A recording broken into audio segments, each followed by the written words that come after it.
ninkan boosaasu yimaaday waxayna ahayd 2020gii bishii koowaad 14keedii maya 2020gii uu yimaaday aad bilowgiis ma fahanteen marka aniga isigana xiriir aan iga dhaxeeyay dad oo isfahmay oo yacni xiriir ka dhaxeeya ahayn ma fahanteen saa inii sheegayba markuu boosi yimaadayna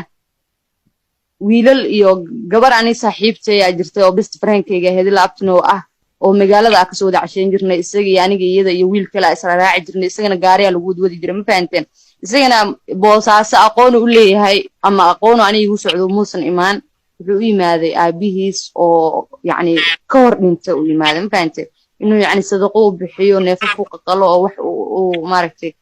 u sameeyo u yimaaday maadaama ka hor dhintay marka baay macan waxaa dhacday ninkaas adiga hadday sidii ahayd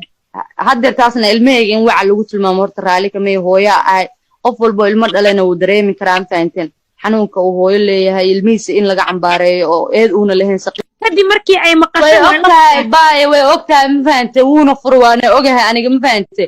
maantana waxay u soo hadlaysaa afhayeen ninka ugu tahay hal dalqaa u hartay ma fahantay ay ilaashanaysaa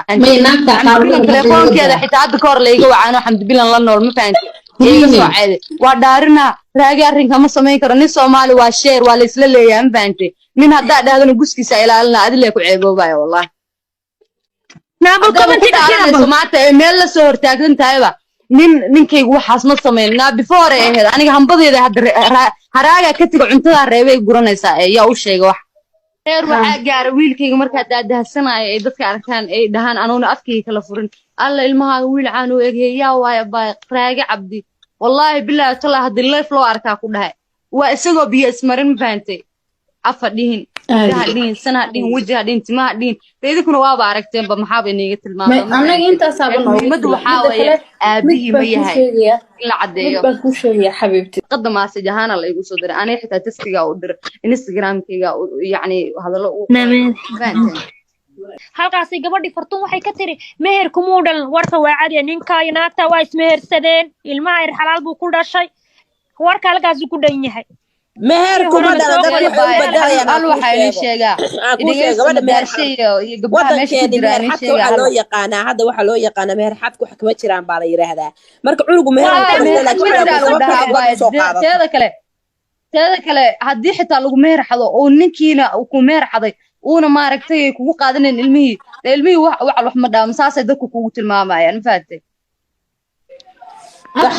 hadduu aabihiis joogin ما dadka waxay dhahayaan fartuura in adeer waa gooni Soomaalida wada bixin oo wadaad u miidin tagin oo dhalinyaro laba mas'uulna miidin meesh markaati miidin joogin daad sidii intaas ka badan doo asaga ilaahaygiisa maxaan tawaalidka hadii ogaayeen Soomaalida in ogaadaan way caddahay ma rabin Soomaalida ogaadaan muhiimadu waalidka ku darsanaya fiiri anu waxa isleeyahay alo raaga xitaa duu soo wax wacala nimanka waa aan buu dhihi karaa waa ilaahay inoo daayo walaalo ma ilaahay inoo daayo shahaynoo hayo ilaahay inoo daayo walaalo muu iskagu imaanay ma abu faaqti sida aaba dhalay wax iska dhalmaya ma jiro iska imaanay isaan waxaas way walaal wada xanuunsan kulli waxan ku waxaas wada hayo ma soo wada caadi maskaxan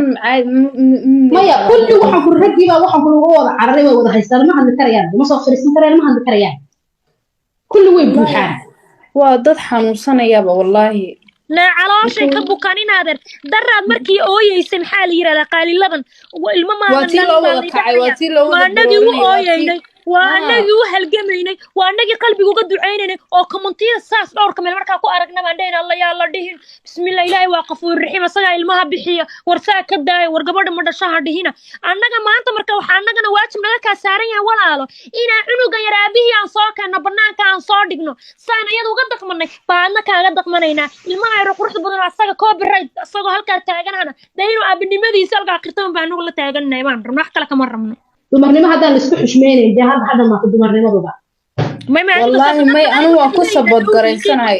inay fartuun saas samayso waayo way ku calool adeegtay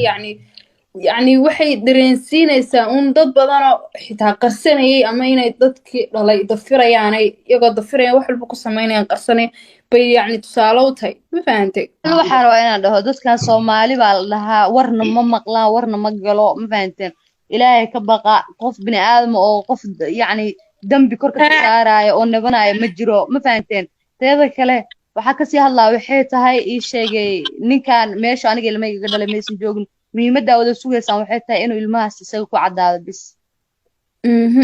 gabar walaashiina ahay qalad bini aadan wuu galaa gabarna la xumeeya aniguma horeeyo ma fahantay dadaa inta fiidiyoyo laga duubo ama iyagu iska duubaan snaab lasoo dhigo meel walba lasoo dhigo maantana tiktokooda isniikinaayo oo jooga ma fahanteen anigana maanta anoo laiga hayn oo ilmahaygana haysta aabihiisna aa garanayo inaa saas la ii xumeeyo raalli ka meeyo wallaahi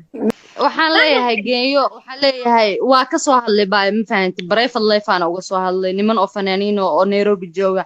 baa iila hadlay oo lambaradooda ay laabtino ahaaya iyaga la sheergareeyay iyaga kuwa kamidana way weydiiyeen wuuna u sheegay haa way jirtaa arrinkaas laakiin naagtaas ma rabaa la dhahay waana ogahay meel walbana way igala soo hadashay blogna waa ka saar haddan lambarkiisa waa haaya waa inii soo diri karaa ma fahanteen may inaad soo qabana ma rabne arrinkayga haddii lagu soo qaado blog isaara 110 lambar ka badan waa ku darsaday uu dad iga blogay ma fahanteen digaasna wax isku og waaye inuu xumeeyna ilaahay baa og faa'iidada aan ka helay waxay tahay in ilmahaygaas isagu meel walba ha iga bloogo laakiin social media Soomaalina maxamed oo dhan aa isticmaashay warkayga ma fahantay marka in loo kala gar qaado oo yacni garabkayga la ahaado oo ninkaas arrinka ka tabanaa lagu soo cadeeyo bes aa u soo galay soo hadlo kama horeysa in lagu gar qaado ay macaan gabadhan suga baa dhigayso nin uga baa fatuun isku ogeen uu soo hadli lahaa baa ma fahantay ninkaasna waxa adigu hadda geeyaa baa wixii nabadkiisa naga gabadha soo intaad ilaalsan karto ما فهمتي نفسها إلى سماشان عندنا أبي لي ميس وحنا وهالك كأرك هذا كالصعدة ما فهمتي saas ahayd baa leer gabadha tan way xanuunsatay laakiin arrinta dad badan baa hoos ka ogaa waa la wada ogaa ee social media bay keenin markay ka quusatay oo labadooda isku noqdeen oo farxeen bay gabadha tan soo baxday oo la yirnaayaa ninka fashil de maxaa u haysataayo adiga xanuunka iskugu dilaysaa oo dadkeeda uga go'een marka arrinta way ogeyd naagtan kasbay u inkiraysaa mataqaanaaye boorka iskugu rogaysaa marka ninkan uu aaminsan yahay waagii isfuray maadaama waa la isfuray iyadoo halka ay la soo fariisatay aad iyo aad arrimo family la isku furay wax la arrimo family la isku furay hoose taasay ahayd wax kale la iskuma furay arrintaasi maqashay ninkii way isku dhaceen wuu furay deetan waa laga heshiiyay wuxuu yiri naa waxa kanu meher kuma dhala naagta naaga aan rabina ma ahayn waa khalad iga dhacay guriga u soo noqo way isku soo noqdeen taas waa ay hadda halka u fariisanaysa isku difaacaysa waa arrinta hadda Sabrina markuu ninkaaga lagu dhoolma kale leeyahay ay kugu cusubta walaal saas ma u hadli lahayd waana haysaa